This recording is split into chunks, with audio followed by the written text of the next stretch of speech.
Hola, sean cordialmente bienvenidos a la sexta sesión del CEDEC, Centro de Estudios para el Desarrollo de la Conciencia.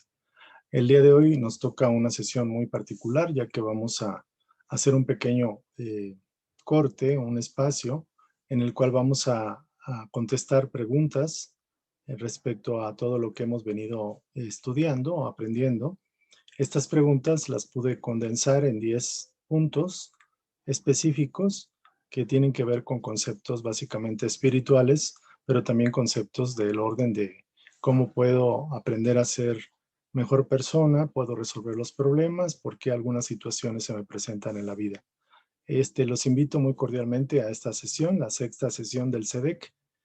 Va a ser muy interesante esta sesión. Vamos a tratar de entender el porqué de las cosas, el porqué de las situaciones, y vamos a hacer una especie de repaso de los puntos más importantes de estas últimas 5 sesiones que hemos tenido.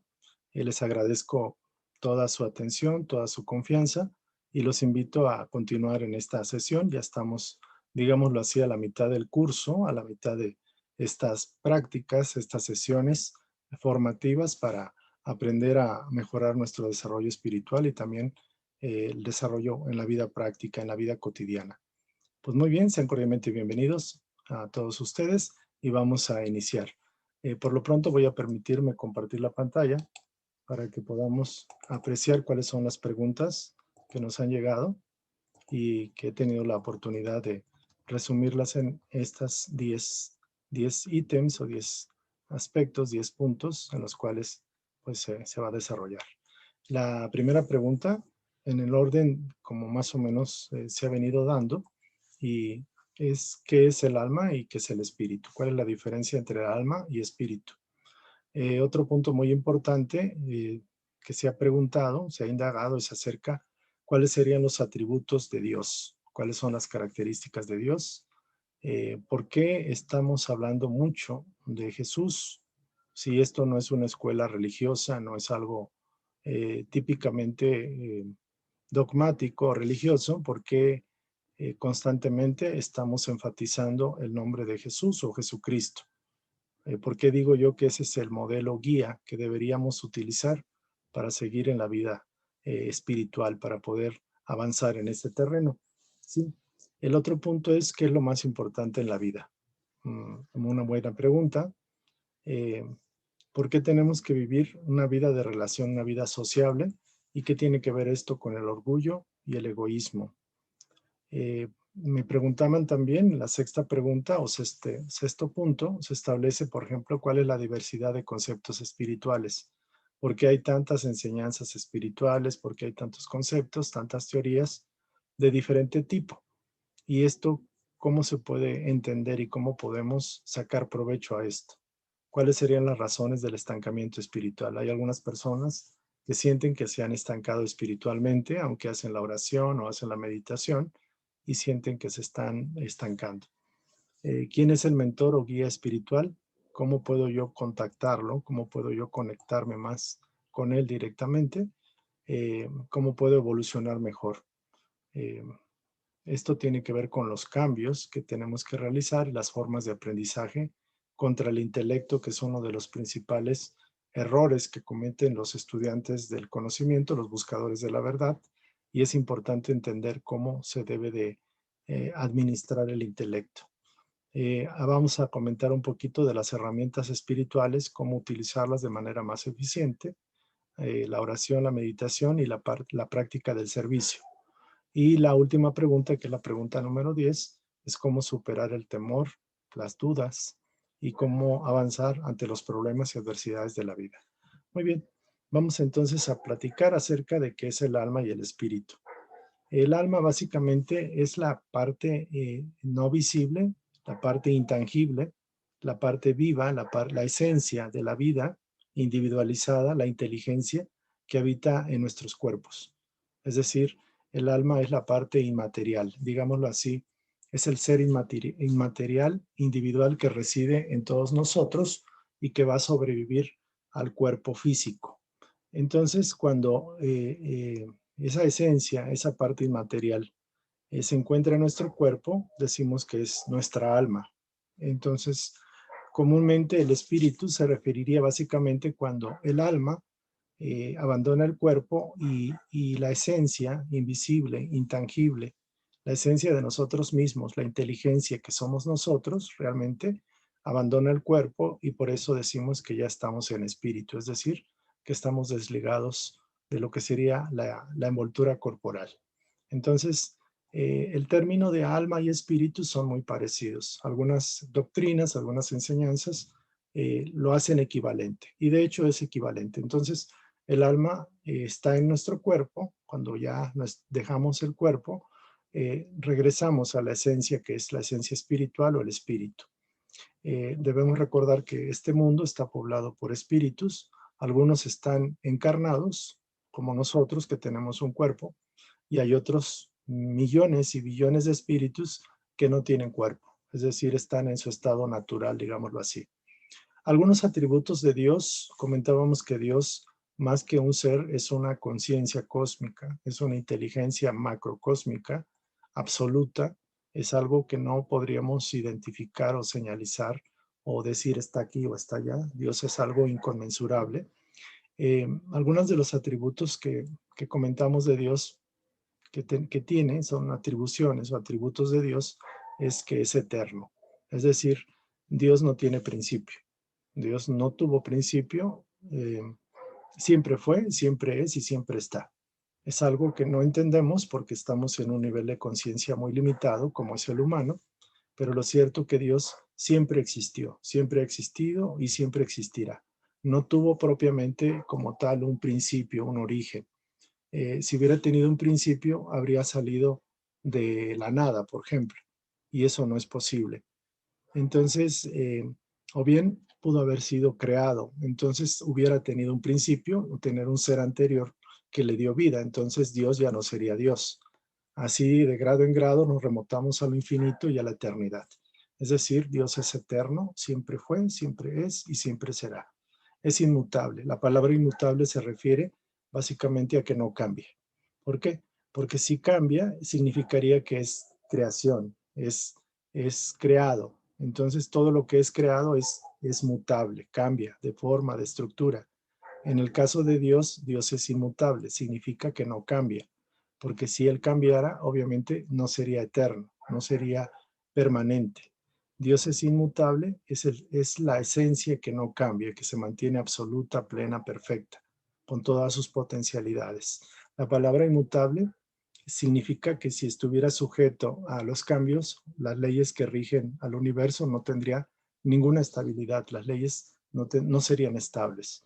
Es decir, Dios en su permanencia, en su inmutabilidad, hace que todo se mueva alrededor de él. Hagan de cuenta que es un centro que se mantiene perfecto, absoluto, sin cambios, porque es la plenitud de la perfección.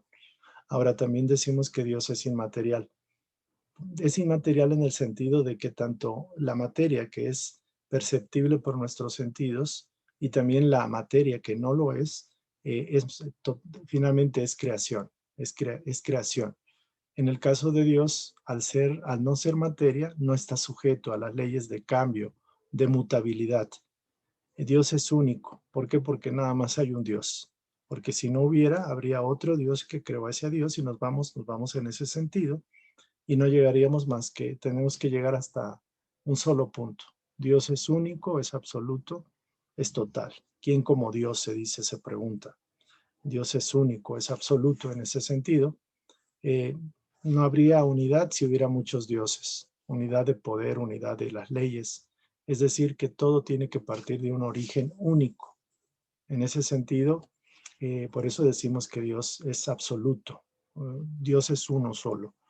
En el caso de que decimos Dios es todopoderoso, ¿por qué? Porque a partir de ese poder absoluto, que es único, se derrama en otros seres que son como sus colaboradores, seres muy altos, seres altísimos, pero siempre Dios es el todopoderoso, también se le llama así. Dios es todopoderoso porque es único. Si no tuviera el poder soberano, habría algo más poderoso que él o más o tan poderoso como él. En este sentido, no habría hecho todas las cosas y las que no hubiese hecho serían obra de otro Dios. Por lo tanto, Dios es todopoderoso, Dios es el todopoder. Ahora, Dios es soberanamente justo y bueno. Se dice que es soberanamente justo y bueno porque en su sabiduría providencial de las leyes divinas, Él se revela tanto en lo muy pequeñito como en lo grande, en las cosas pequeñas, en las cosas grandes, en las cosas materiales y también en las inmateriales.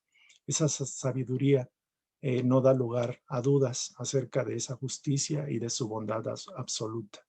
Dios, por lo tanto, es justo, es bueno, es bondadoso.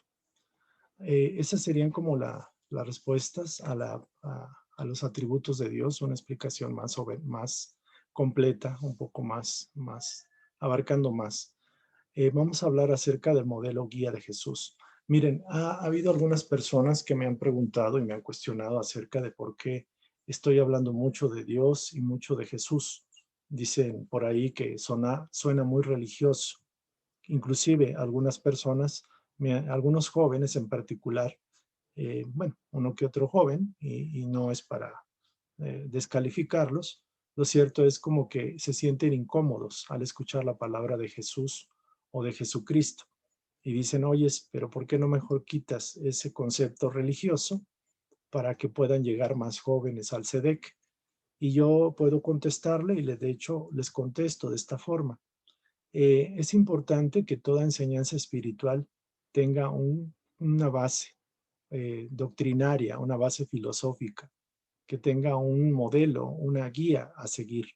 En ese sentido, obviamente hay muchos seres muy evolucionados a lo largo de la historia humana, pero yo por ahí encontré y me permito explicar una información. Hay un libro que se llama en portugués Roteiro, creo que así se pronuncia, pero significa derrotero, y fue canalizado, fue escrito por un ser conocido como Francisco Cándido Javier.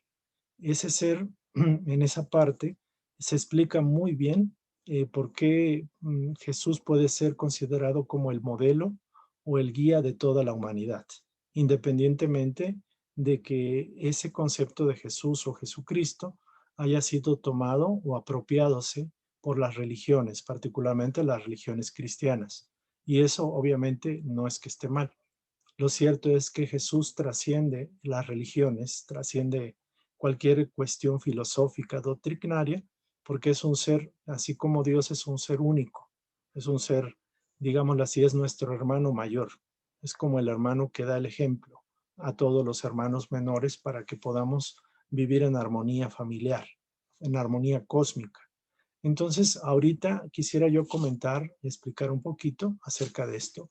Eh, por qué Jesús en la enseñanza del SEDEC? ¿Por qué no otro modelo? Obviamente, aquí podemos usar frases budistas, frases de Mahoma, podemos utilizar conceptos, digamos, metafísicos, esotéricos, conceptos científicos, conceptos psicológicos, de todo tipo. Pero en el caso de Jesús como modelo y guía del SEDEC, porque de hecho así lo es, está establecido que es el modelo a seguir por todos los que estamos practicando esta conglomerado de enseñanzas que no son en ninguna línea en particular. Me voy a permitir comentarles al respecto.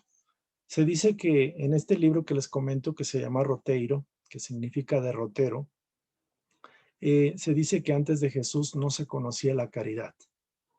Y es interesante, a ver, voy a pensar, ¿por qué antes de Jesús no se conocía la caridad a nivel histórico, a nivel de sociedad, a nivel del planeta? Se dice por ahí, por ejemplo, que Hermes representa la sabiduría, es la sabiduría. Buda es la renunciación. Zoroastro es el deber, el deber. Moisés es la justicia. Confucio es la armonía. Orfeo es la belleza y Numa Pompilio es el poder. Es decir, que a lo largo de la historia de las culturas, de las diferentes culturas, ha habido seres que han destacado por alguna virtud, alguna cualidad en particular. Dice aquí que en todos los grandes periodos de la evolución religiosa, antes de Cristo, vemos demostraciones incompletas de la espiritualidad. Es decir, que todos ellos dieron su aporte y tuvieron una característica o un atributo en particular, pero fueron incompletos, porque una espiritualidad completa solo se logra a través de la mayor nivel o capacidad moral y el servicio a través del amor, el amor a través del servicio fraterno. Dice aquí, no hay patrones absolutos de perfección moral que señalen a los hombres el camino regenerador y santificante. Aparecen líneas divisorias entre razas y castas, con diferentes tipos de honras y humillaciones para ricos y pobres, señores y esclavos, vencedores y vencidos. Es decir, en esa época y en todo, antes de Cristo, antes de Jesús, de Jesucristo, la historia humana sí tuvo épocas de esplendor como la cultura griega, la sabiduría hindú, por ejemplo, la filosofía china, oriental, y hubo mucho desarrollo. Por ejemplo, las culturas prehispánicas en México, en Latinoamérica en general. Y sí, hubo muchas características que se manifestaron como avances, pero esos avances fueron parciales. Y de hecho, ninguna civilización se conoce que haya logrado, por ejemplo, implementar o al menos enseñar una doctrina fraternal,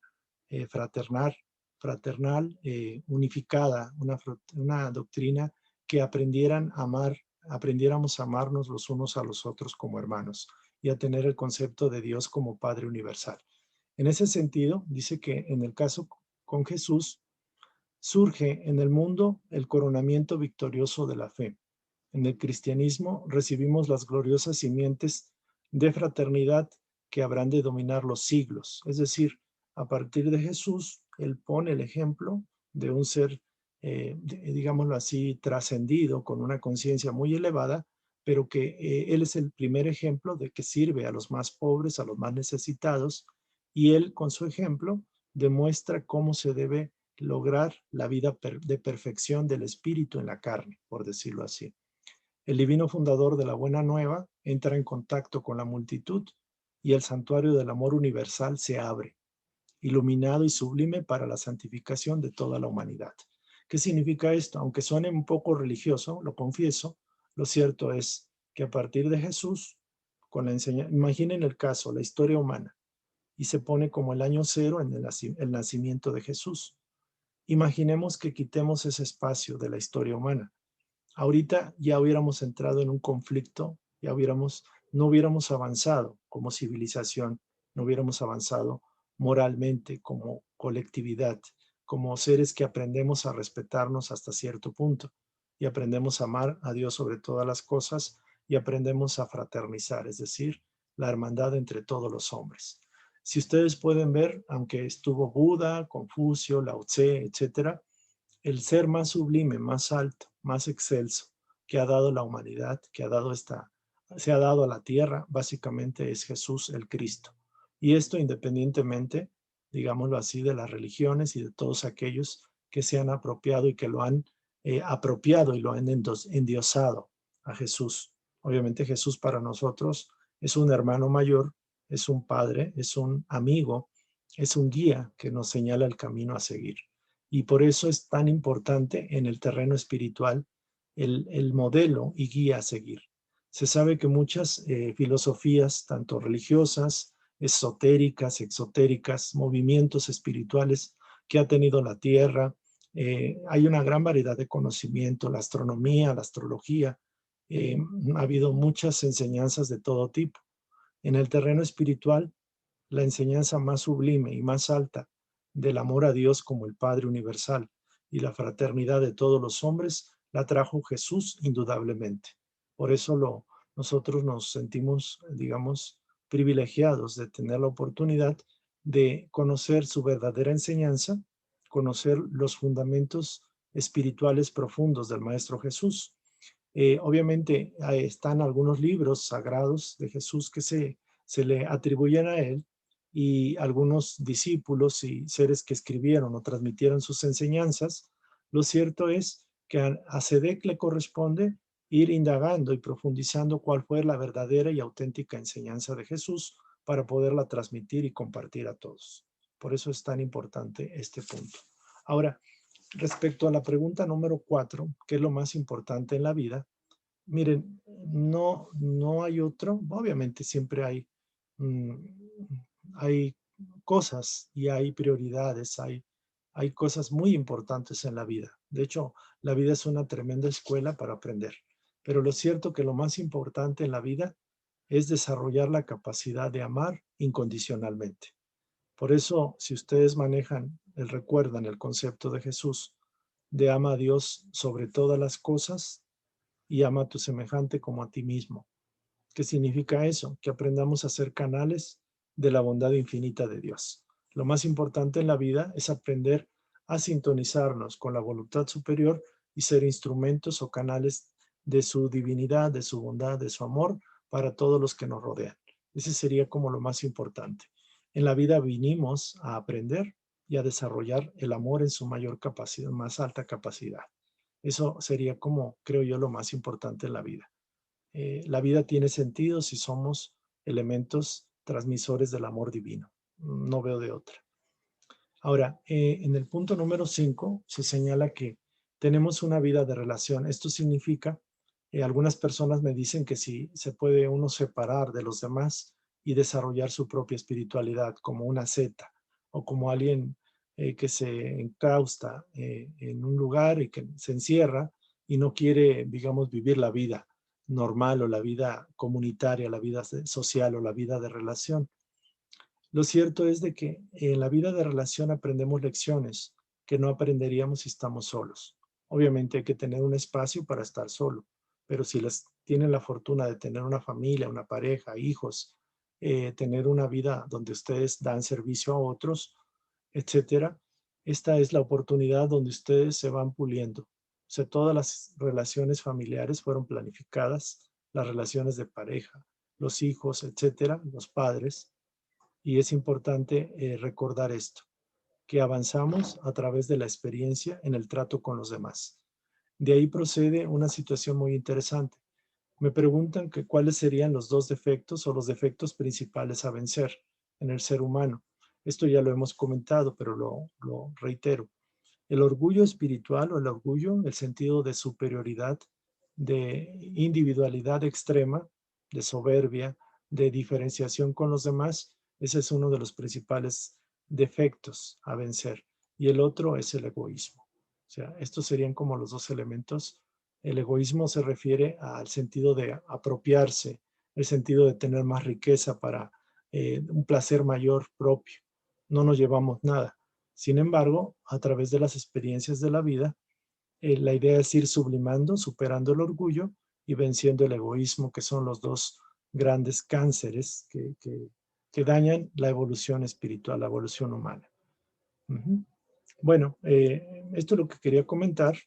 Vamos a hacer un espacio aquí para dejar esto. Ahorita vamos a tocar el punto de los conceptos espirituales, porque hay tantas teorías, porque se habla de los extraterrestres, enseñanzas que pueden ser, estar o no relacionadas con la verdad, y cuáles son las razones del estancamiento espiritual.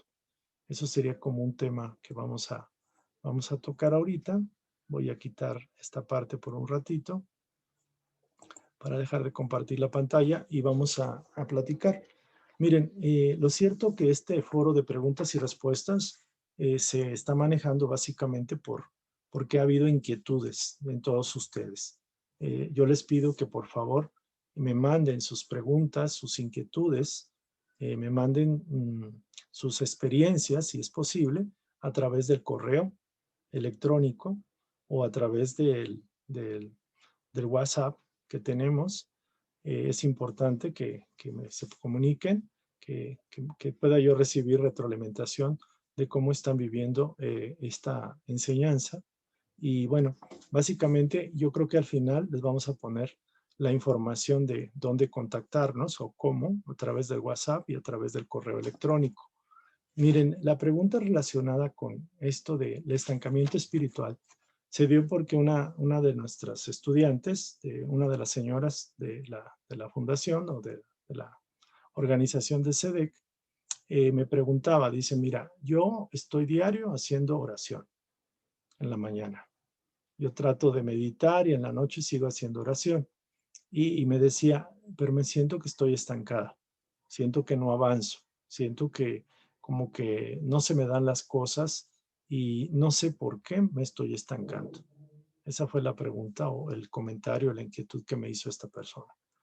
El estancamiento se deriva básicamente cuando caemos en un enrutinamiento, cuando la cuestión espiritual la hacemos como algo mecánico. Tiene que ver mucho con las creencias, cuáles son las creencias que tengo. Yo puedo decir, bueno, yo no soy religioso, o sea, ya superé el escalón religioso, pero las creencias arraigadas en el inconsciente o en el subconsciente están muy profundas y repetimos patrones de la niñez, patrones que nos inculcaron nuestros padres porque era lo que ellos sabían, y lo cierto es de que nuestras creencias pueden estar muy arraigadas. Por ejemplo, una creencia del sufrimiento, de que es necesario sufrir para merecer el cielo, puede estar incrustada en nuestro subconsciente, y aunque tengamos otros conocimientos más avanzados y pensemos que ya hemos superado eso, en la vida puede estarse repitiendo un patrón de pobreza o de sufrimiento, de estancamiento. También tiene que ver mucho con los hábitos, las rutinas que tenemos en el día a día. Si siempre hacemos la oración de la misma forma o si siempre rezamos o oramos leyendo una oración ya mecanizada, ya hecha, también es importante que eso vayamos cambiando, vayamos, digámoslo así, superando los hábitos. Esto viene a colación, por ejemplo, como cuando nos sentimos estancados o limitados en la vida, como imaginen ustedes una carreta, ¿no? Que va en el camino y empieza a llover y se hace lodo. Y la carreta puede quedarse estancada y aunque estemos empujándola, pareciera que no avanza o no sale del hoyo o del agujero donde cayó o del lodo donde está. Y también hay una idea muy clara, por ejemplo, cuando estamos estancados, nos sentimos estancados, nos sentimos que estamos parados, frenados y no avanzamos. Y esto también tiene que deberse mucho a qué es lo que estamos creyendo y qué es lo que estamos haciendo. Y bueno, básicamente el concepto de estar estancado es como cuando estamos haciendo, pero hacemos lo mismo, pero no lo hacemos con calidad, con profundidad, no interiorizamos la enseñanza. Hay casos en la mayoría de los estudiantes, de cualquier tipo de estudiantes, tanto espirituales o de las materias, ciencias y tecnologías que hay en la vida. En el terreno espiritual se da mucho el caso de que la persona, como utiliza mucho su intelecto, él dice, yo ya me la sé. De hecho, hubo un comentario de una persona que me dijo que ya había estudiado todas las lecciones y que quería más lecciones. Entonces, cuando alguien está queriendo más, como dice, ya la pasé, se sigue quedando como en el aspecto de la escuela, donde dices, ya pasé la hoja 1, ahora voy con la hoja 2, luego sigo con la 3, con la 4, y siempre estoy a la expectativa de lo que viene, pero no estoy profundizando la hoja 1, ni la 2, ni la 3, ni la 4. La parte intelectual es la parte teórica, la parte de captar o de memorizar o racionalizar las cosas, pero ustedes saben que en el terreno espiritual eso sería como el primer nivel. El segundo nivel es bajar el conocimiento que captamos con los sentidos, con la mente, con el cerebro, bajarlo, interiorizarlo, bajarlo al corazón y practicarlo. Es decir, no vamos a avanzar si nada más estamos teorizando, intelectualizando, y mucho menos avanzamos si estamos siendo dogmáticos, ritualísticos, es decir, hacemos la oración de manera rutinaria, no la sentimos, decimos una oración porque así nos la enseñaron y la repetimos como periquitos. Entonces no va a haber avance porque estamos estancados, estamos repitiendo lo mismo. Imaginen ustedes el concepto de la jaula, jaula circular, donde se mete la ardilla y la ardilla empieza a girar la jaula y el propio movimiento de la ardilla hace que la jaula gire, pero la ardilla no va a ningún lado, está encerrada y está cansándose y sigue moviendo la rueda o la jaula, digamos, de forma circular y nunca va a salir de ahí. ¿Por qué? Porque está repitiendo lo mismo. Ahora, hay personas que siguen con conceptos anquilosados, así guardados en el subconsciente, como lo decía. Si tuvieron una infancia donde les enseñaron los rituales, los conceptos, digamos, religiosos, eh, pueden tener conceptos de repetición, conceptos de pobreza, de anulación, conceptos de estancamiento, de sentirse humillados, de sentirse menos que los demás. Eso sería como en el caso típico, ¿no? Repetir, repetir, repetir mentalmente, pero no bajar nada. Y ese sería uno de los principales problemas que padecen los seres que buscan lo espiritual y el crecimiento, ¿no? Muy bien. Ahora, hay una pregunta que me hicieron y me la hicieron así como muy directa y así, directa y a la cabeza. La pregunta que me hicieron es esta. ¿Por por qué no se utilizan conceptos metafísicos, por ejemplo? ¿Por qué casi no se escuchan conceptos metafísicos como la divina presencia yo soy, la llama violeta, o el concepto del Cristo cósmico, Cristo individualizado, o los 7 rayos, o conceptos muy típicos del esoterismo? Aunque todo eso se respeta y se valora, lo cierto es de que para fines prácticos lo que interesa no es, por ejemplo, si es el yo soy, la divina presencia, el Cristo, etcétera. Hay algunos conceptos muy básicos que nos permiten, por ejemplo, si me llega una idea positiva, no importa si llegó de un espíritu superior o llegó de mi guía o ángel guardián o de mi mentor. ¿Por qué? Porque todo lo de arriba, todo lo elevado, todo el bien es unificado, es uno solo. Hay diferentes formas o diferentes medios o servidores para que llegue el conocimiento que necesitamos, pero lo cierto es que no tenemos que complicarnos tanto en conceptos o en cuestiones muy teóricas que impiden que hagamos la práctica del bien, por ejemplo. Eso sería lo que yo considero. También veo que hay muchos estudiantes, muchas personas que les gusta esta enseñanza, pero que están, digámoslo así, muy dispersos porque les gusta teorías de la conspiración, los reptilianos, los extraterrestres, y no digo que sea malo, por ejemplo, tener un mensaje de espíritus superiores o de hermanos mayores o de quien sea, extraterrestres positivos o buenos, pero cuando nos metemos tanto y somos como esponjas que estamos abarcando mucho, no podemos comer caldo de pollo, pozole y un pastel y echarles vino y echarles de todo al estómago porque vamos a hacer una indigestión. Entonces, ¿qué es lo verdaderamente importante en lo espiritual? Lo verdaderamente importante es el cambio interior, es el cambio de conciencia. Por eso el CD, que es el Centro de Estudios para el Desarrollo de la Conciencia. Ese es el objetivo. O sea, estamos estudiando, estamos aprendiendo y practicando para desarrollar la conciencia, una conciencia cósmica, una conciencia crística, una conciencia superior, una conciencia que nos eleve del nivel en que estamos actualmente, que aprendamos a ser seres conscientes, seres despiertos, seres espirituales. Por eso se dice que los términos no son tan, sí pueden ser importantes, obviamente, para entender, pero una vez entendido hay que ejercitarlo, hay que practicarlo. En el caso del concepto del quién es el mentor o guía espiritual, eh, obviamente no interesa tanto el nombre. El concepto es muy claro. Un mentor es como un instructor, como un padre, como un maestro personalizado. Y nosotros todos tenemos un mentor o un guía espiritual o un ángel guardián, como quieran llamarle. Ese mentor nos conoce de vidas anteriores y en particular en esta vida establecimos un convenio, una asociación, una alianza antes de que uno encarnara para que nos ayudara de manera muy sutil, muy de consejos muy sutiles, utilizando nuestros propios pensamientos, nuestras propias ideas, para que él o ella o esa entidad, no importa el sexo, porque en ese caso no tendrían sexo, son espíritus, nos ayuden y nos guíen en un proceso de perfeccionamiento, de crecimiento, nos alerten de problemas y circunstancias difíciles en la vida y nos ayuden a evitar entrar en un estado de degradación o de estancamiento profundo en la vida.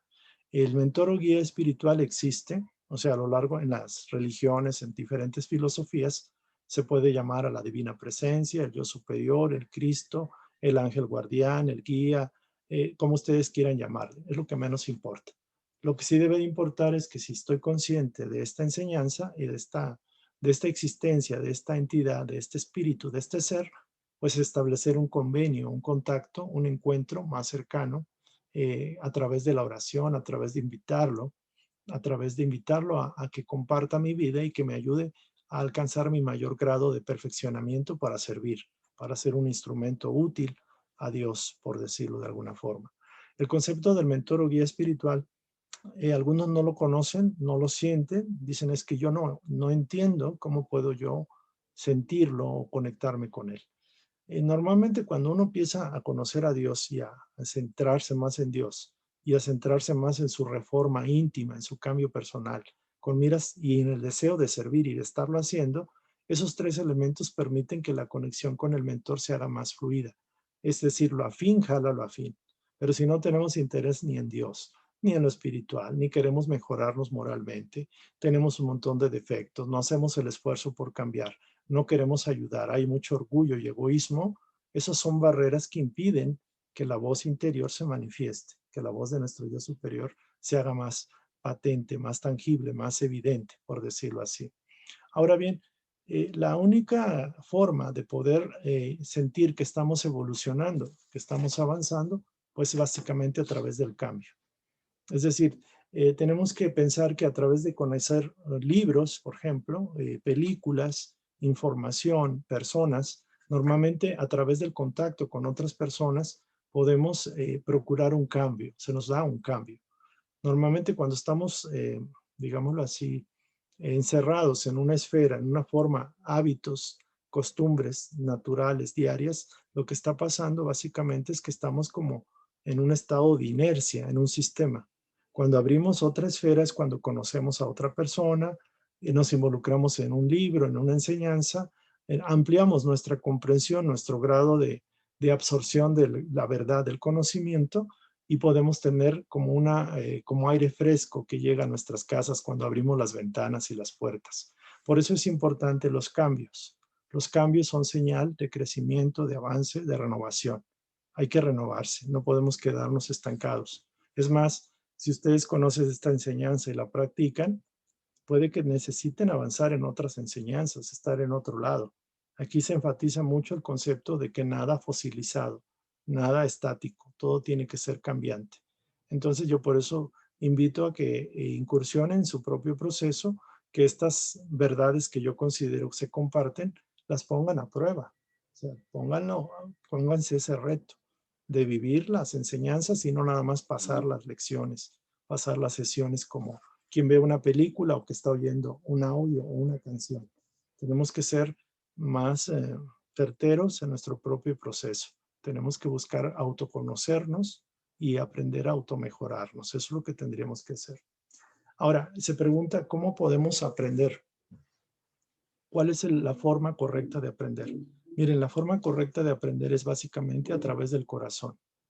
Es utilizar un poquito el intelecto, el razonamiento, digamos, hay que usarlo, el sentido común hay que usarlo, el razonamiento hay que usarlo.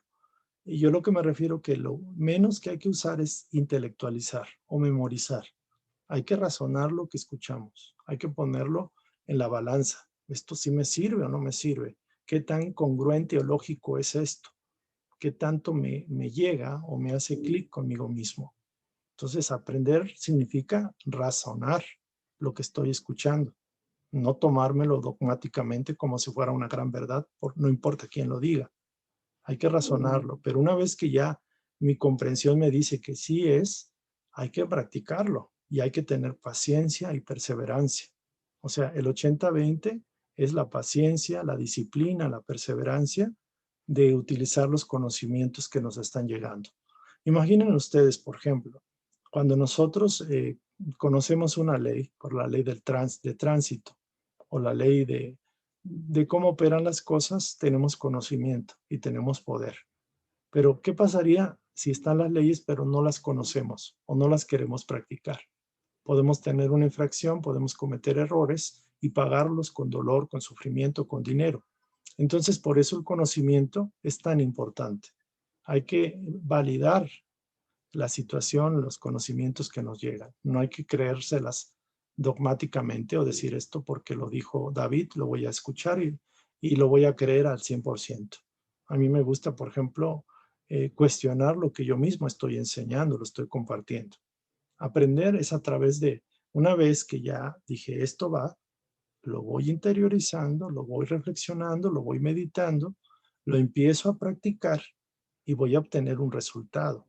Tengo que tener paciencia porque si siembro una semilla, no me va a dar frutos el arbolito cuando apenas está creciendo el tallo de la plantita. O sea, tengo que darle un tiempo, tengo que regar, tengo que abonar y tengo que esperar el tiempo necesario para que la planta esté madura y pueda producir flores y después fruto.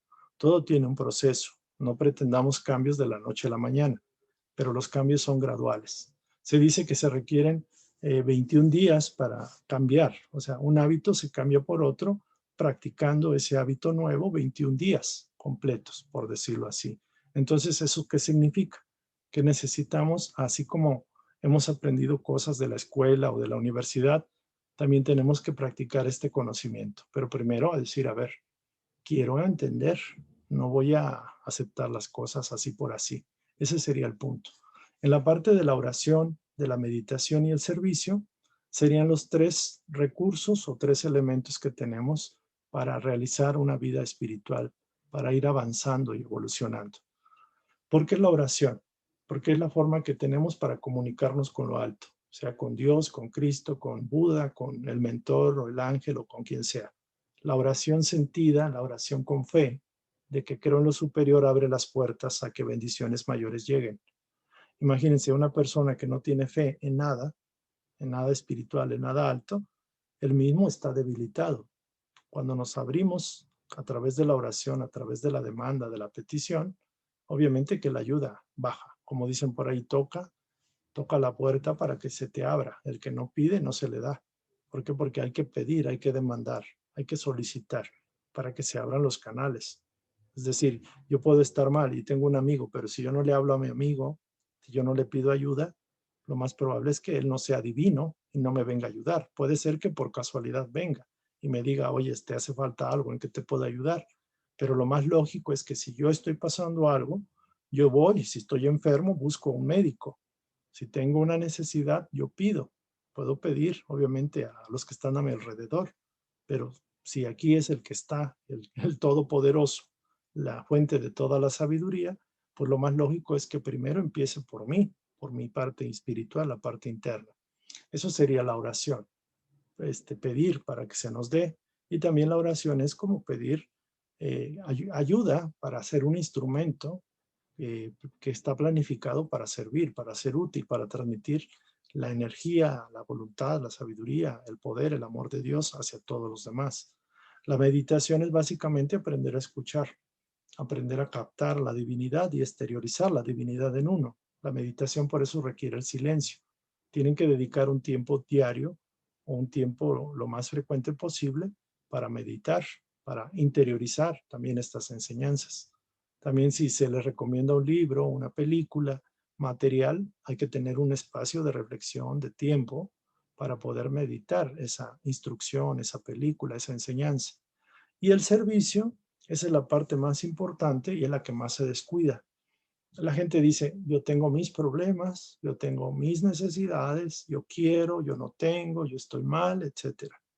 Y fíjense, cuando uno se enfoca en ser un instrumento de los bienes divinos hacia los demás, los problemas de uno se resuelven casi por añadidura, de manera casi automática. Esto no significa no esforzarse, pero sí les quiero decir que el que más sirve, más es servido. El que más da, más recibe. Y esto que pareciera así como frases hechas religiosas o bíblicas, yo lo entiendo que eso es así. O sea, el que más da, más recibe. ¿Por qué? Porque está ampliando su cauce y por ende necesita y recibe más asistencia para que pueda seguir sirviendo. Es decir, Dios se sirve a través de esa persona. Entonces, es muy interesante ahora entender que mucho de lo que entendíamos como religioso o como cosas ya dadas o hechas así, lo cierto es de que tienen un sentido más lógico, un sentido racional, tiene un sentido realmente interesante y valioso. Eso sería como que tienen que vivirlo. Yo les puedo decir mi experiencia. Yo estoy hablando por experiencia propia.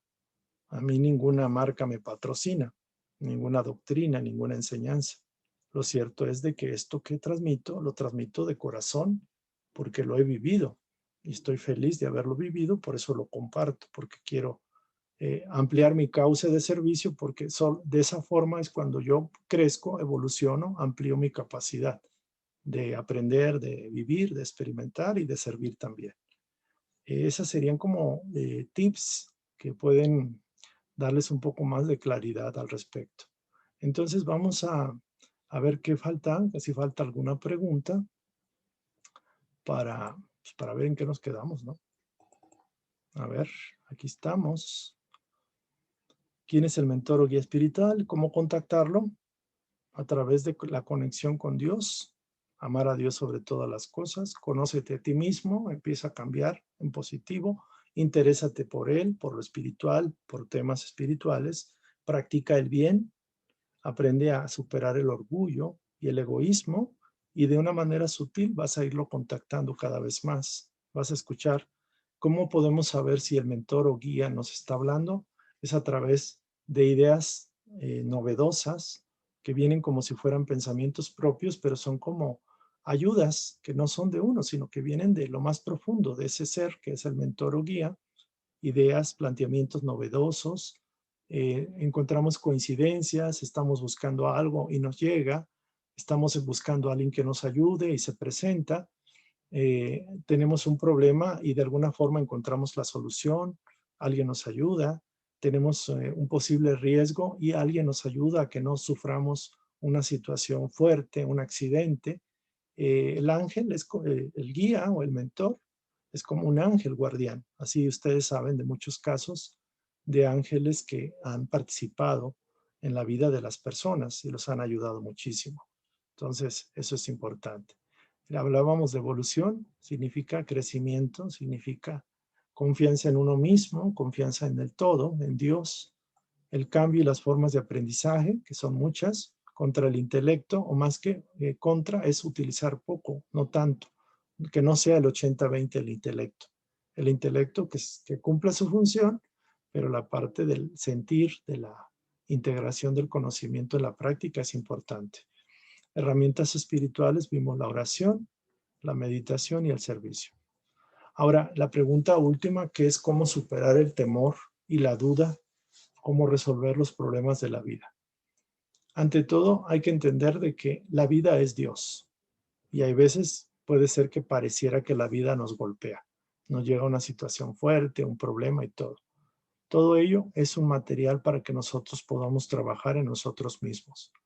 El temor se resuelve con la fe, con la confianza. El temor se resuelve con la confianza en Dios, en uno mismo.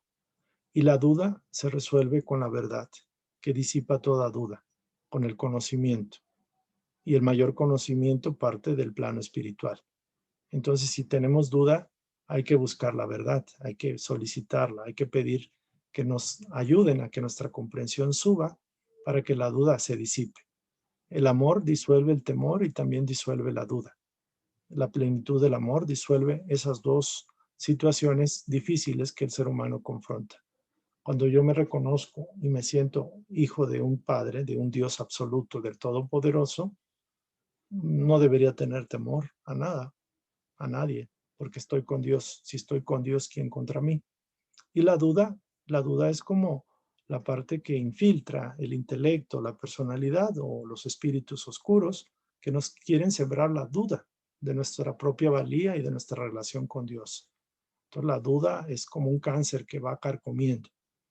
La duda puede ser buena en el sentido de que estamos cuestionando, pero estamos en un proceso que tarde o temprano eso va a pasar. Y superar los problemas de la vida, siempre va a haber un reto, siempre va a haber un problema. Lo más importante es que el mayor nivel de conciencia nos permite que el problema se haga pequeño o no se perciba como tal. Más que un problema es un reto, es cubrir una necesidad y un problema nos hace ver dónde somos deficitarios, dónde tenemos que aplicar. Si tengo un problema económico, obviamente tengo que aprender a dar, a compartir, a servir, a no ser tan egoísta porque lo pude haber sido en vidas anteriores y aprender a hacer buen uso del dinero, aprender a hacer buen uso de los materiales de la vida, agradecer inclusive esa situación que me permite ser mejor. ¿Por qué? Porque si tengo un problema, por ejemplo, de pobreza o de limitación, no es propiamente teniendo riqueza como me va a resolver el problema. ¿Por qué? Porque me puedo meter en otro problema, tener mucha riqueza y perder la encarnación. O sea, tener tanta riqueza que echa a perder mi vida. Entonces, tanto la pobreza como la riqueza son experiencias, son aprendizajes, son lecciones que hay que asimilar. Hay que ver para qué me sirve estar en un estado de limitación y cómo puedo sacar lo mejor de mí ante esas circunstancias. Un problema de la vida, miren, un problema básicamente es un reto, es un desafío, es una oportunidad de trascender el problema, porque no conozco un solo problema que no tenga una solución. Todo problema, por definición, tiene una solución. Y Dios es la causa de todas las soluciones. De hecho, Dios es la solución absoluta a cualquier situación que el ser humano pueda vivir, ahorita o después. Entonces, bueno, básicamente esas serían como las 10 preguntas que quería comentar. Y vamos a darles un pequeño, digámoslo así, obsequio. Creo que estamos en tiempo. El obsequio que les quería compartir. A ver. Este es el obsequio. Y me preguntaban, oye, David, ¿de dónde sacaste esto de que la mano derecha, que este soy yo, este es el Cristo o Jesús, este es el mentor, este es los seres afines y este es los seres contrarios, ¿no? Usamos la mano derecha como modelo. En la charla anterior, en la charla 5, tocábamos el tema de la mano de Dios y decíamos esto, ¿no? Esto ya lo estudiamos, es una forma de recordar, un recordatorio usando la mano para poder hacer la oración y la conexión con lo alto y también nuestros compromisos con los seres afines, las cosas buenas y también con las cosas que pudiéramos decir que son negativas, antagónicas, hostiles o insignificantes. Esta es la mano derecha, la mano de Dios derecha. Pero alguien me preguntó, ¿y qué onda con la mano izquierda? ¿Qué cosa con la mano izquierda? ¿Qué tiene que ver la mano izquierda en esto? Pues bien, esto tiene múltiples interpretaciones, pero la interpretación que yo utilicé es que la mano izquierda, también la palma y los dedos representan a Dios. El brazo es la fuente, Dios, todos somos Dios.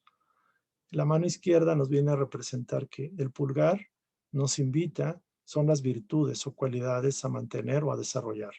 La unidad. ¿La unidad con quién?